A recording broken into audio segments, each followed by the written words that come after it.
बड़ा ही पवित्र त्योहार चल रहा है, जिसको हमारे हिंदू सनातन धर्म में करवा चौथ कहा जाता है। करवा चौथ की समस्त माताओं को, समस्त देशवासियों को हार्दिक व्यास मंच से बधाई है। सबके घर ऐसा उत्सव हो, सबके घर ये सुख संपत्ति हो, समस्त माताओं के पतियों की आयु अखंड अजर अमर हो। ये व्यास गद्दी से समस्त भारतीय नारियों के पतियों को आशीर्वाद है। देश विदेश में जो माताएं इस व्रत को धारण किए हैं या जो नहीं भी किए हैं, उन समस्त माताओं के पतियों को अखंड अजर अमर का आशीर्वाद प्राप्त हो। कितना सुंदर त्योहार है आज करवा चौथ। सज्जनों, इस करवा चौथ में माताएं निर्जला रहती हैं, जल नहीं पीती, भोजन नहीं करती। क्यों? अपने पति की अखंड आयु की कामना करती हैं। मेरे पति की अखंड आयु हो, मेरे पति मेरे संग रहें, हर सुख दुख में पति का संग हो। निर्जला व्रत को धारण करना सबके बस की बात नहीं होती। अरे जो माताएं इस व्रत को धारण किए हैं, अरे हम तो कहते पुरुष भी तो कभी इस व्रत को कर सकते हैं। क्या पुरुषों के लिए व्रत नहीं है? तो किसी भी पुरुष ने अपनी पत्नी के लिए क्या कोई निर्जला व्रत किया है? कभी नहीं किया ना।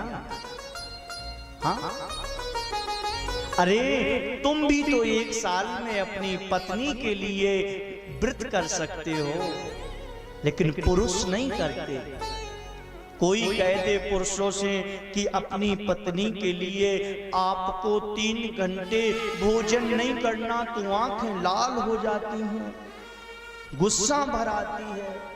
हाँ, धन्य है वो भारतीय नारी जो अपने पति के लिए भूखी रहती है, निर्जला रहती है।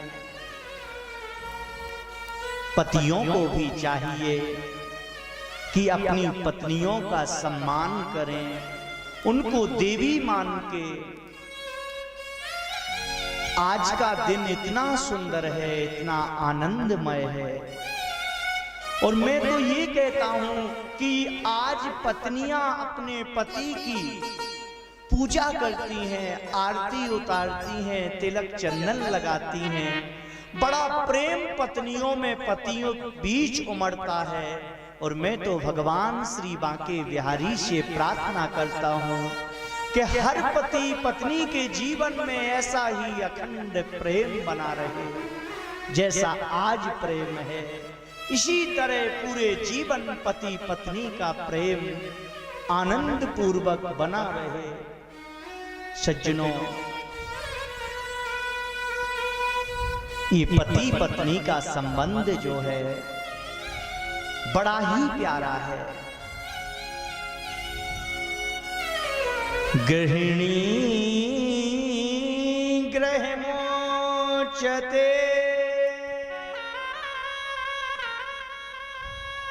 घर की जो शोभा है वो शोभा केवल पत्नियों से है, और पत्नियों की शोभा उनके पतियों से है। हाँ सज्जनों, एक बार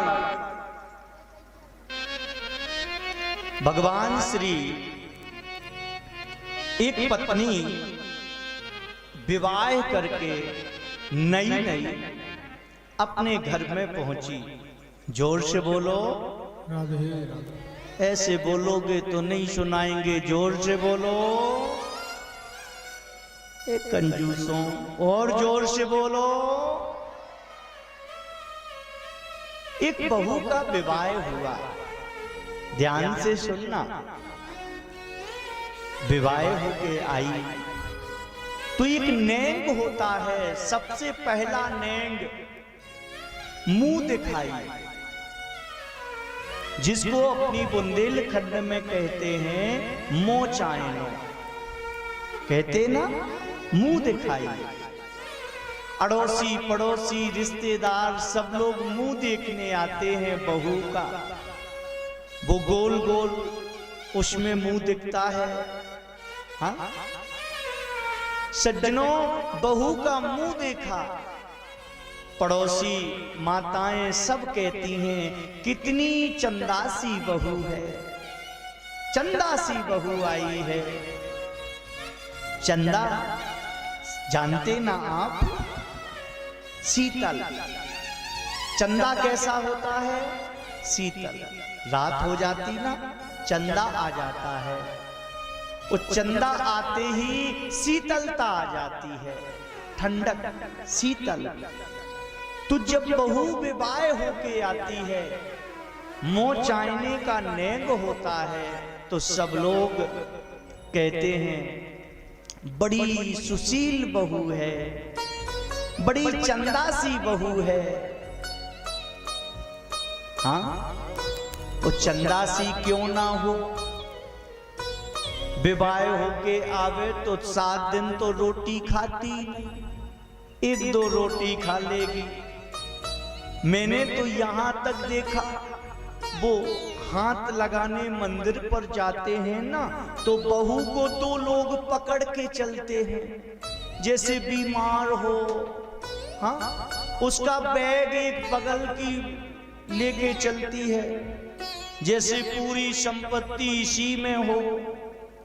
बैग बिना बहू जाती ही नहीं, बैग पहले जाएगा।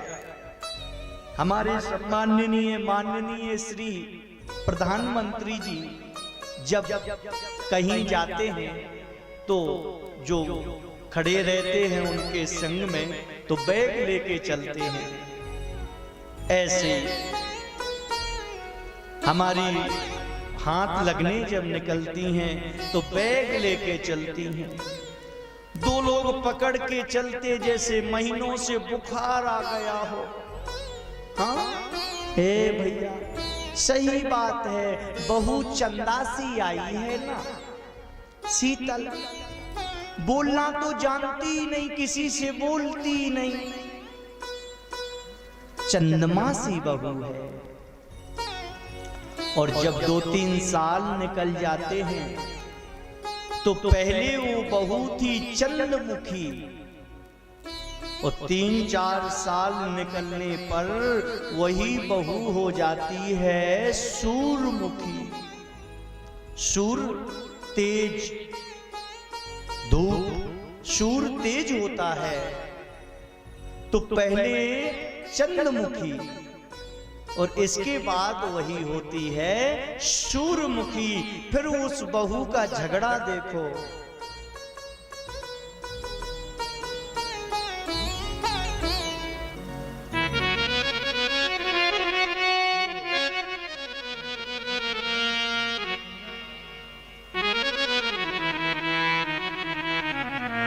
श्री वृंदावन बिहारी लाल चंद्रमुखी, और फिर होती है सूर्यमुखी, तेज। मोहल्ले को पता लग जाए फलानी की बहू है, मायके से आ गई है, जोर से बोलो।